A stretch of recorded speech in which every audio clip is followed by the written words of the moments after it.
Some houses don't become empty the day the divorce papers are signed.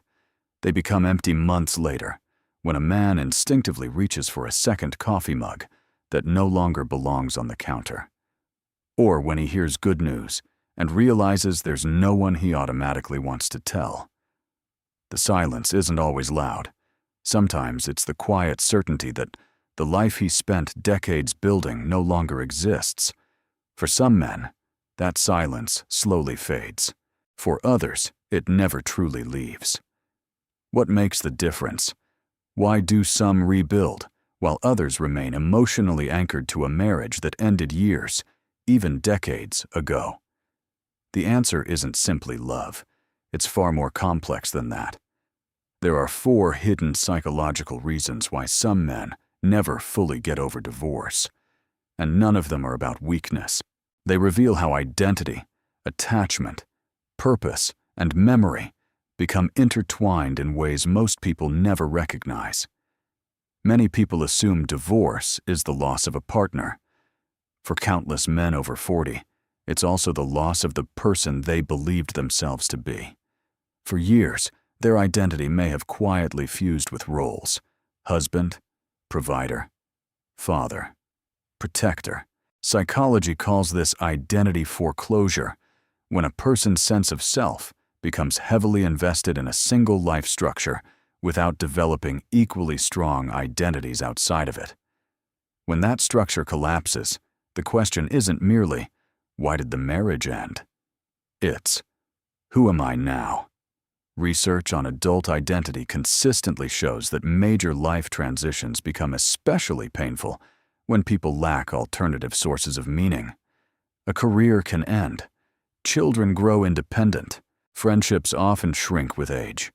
If marriage carried the weight of being the central pillar of identity, divorce can feel less like the closing of one chapter and more like the disappearance of the entire story. This helps explain why some men remain emotionally trapped even when they no longer want the relationship back. They're not only grieving a person, they're grieving a version of themselves that existed within that relationship. And this is where many misunderstand male grief. Men are often socialized to solve problems rather than sit with emotional uncertainty. Yet divorce presents a problem with no solution, only adaptation.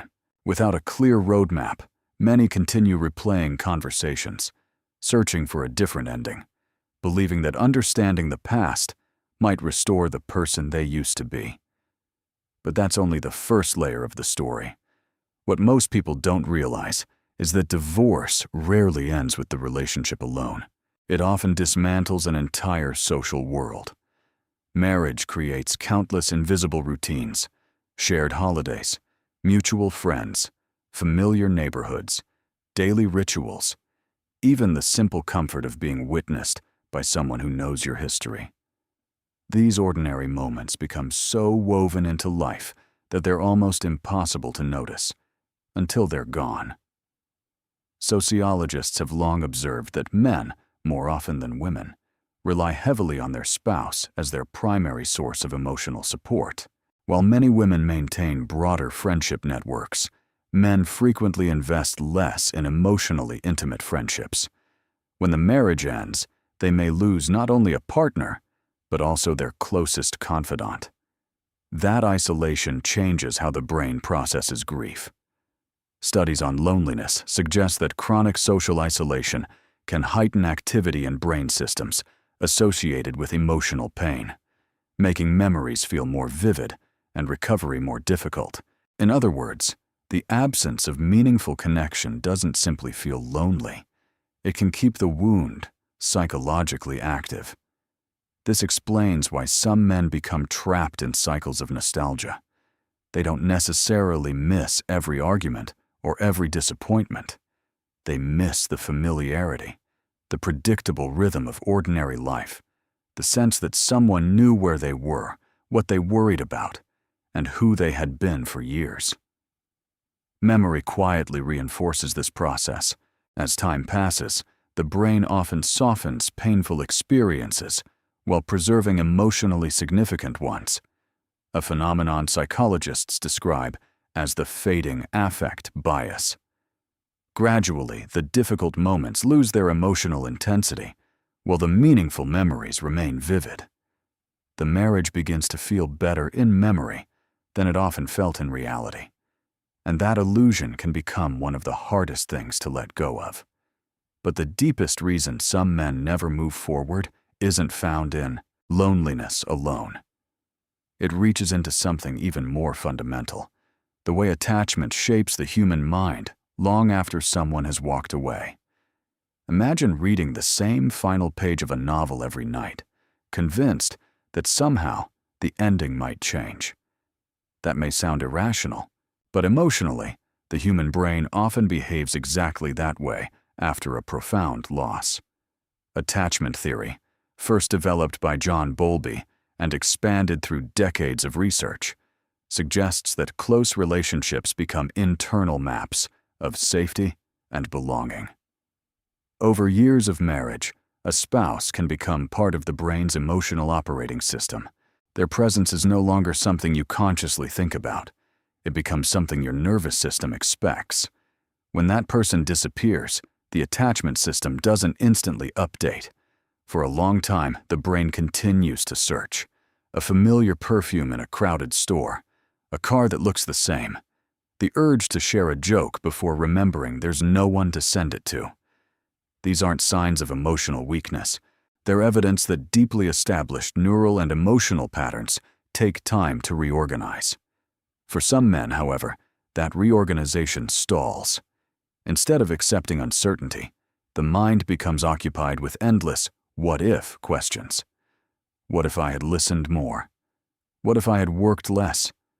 What if that one argument had ended differently? Psychologists call this rumination, the repetitive replaying of painful events without arriving at resolution. Unlike healthy reflection, which gradually creates understanding, rumination keeps the emotional system activated. It feels productive because the mind is busy, but it rarely produces peace. Over time, another subtle shift occurs. The divorce stops being an event and becomes an identity. Instead of saying, "I went through a divorce," some men begin, often unconsciously, to live as the man who was divorced. The pain becomes woven into the story they tell themselves about who they are. And once suffering becomes part of identity, letting go can feel strangely like losing the last remaining connection to the life that came before. But there's one final reason that may be the most overlooked of all, and understanding it changes how we think about healing itself. Many men believe they'll move forward once they stop hurting, but psychological research suggests the opposite is often true. Healing rarely begins because the pain disappears. It begins when life gradually becomes larger than the pain. One of the strongest findings in resilience research is that people recover from major life disruptions not by erasing the past, but by constructing new sources of meaning. Psychologists sometimes call this meaning reconstruction, the process of integrating a painful experience into a broader life story, rather than allowing it to define the entire narrative. This is where many divorced men unknowingly remain stuck. They spend years trying to answer questions that have no complete answer. Why did it happen? Who was more at fault? Could it have been prevented? Those questions feel important because they promise closure, but life rarely provides perfectly satisfying explanations. Waiting for complete understanding can become another form of waiting for a marriage that is never coming back. The men who eventually find peace often make a subtle but profound shift. Their attention moves from preserving the past to building a future that doesn't require the past to be different. That doesn't mean forgetting. It doesn't mean pretending the marriage wasn't meaningful. And it certainly doesn't mean denying the grief. It means recognizing that love can remain part of your history without remaining the architect of your future. Perhaps this is why some men never truly get over divorce, not because they loved too deeply, but because they quietly came to believe that the best part of their life had already happened. The tragedy isn't the divorce itself. The tragedy is allowing one ending to become the final chapter of a story that still has countless pages left to be written. The men who rediscover purpose aren't the ones who erase yesterday. They're the ones who finally give tomorrow permission to exist. Perhaps the real question was never why some men can't get over divorce. The better question is what they're still holding on to. Sometimes it's a person. Sometimes it's a promise. Sometimes it's the identity they built over decades. And sometimes it's the hope that one perfect explanation will finally make the pain disappear. But healing rarely arrives through certainty. It arrives through acceptance, through the quiet realization that a meaningful life isn't found by rewriting the past, but by continuing the story with greater wisdom than before. Divorce can change the direction of a man's life. It doesn't have to determine its destination. The past deserves to be remembered, not inhabited. And that may be the most important distinction of all. If this perspective gave you a new way of understanding divorce, consider subscribing and joining us for more documentary-style explorations into psychology, relationships, and the deeper forces that shape our lives. Because sometimes the greatest transformation begins not with finding new answers, but with asking better questions.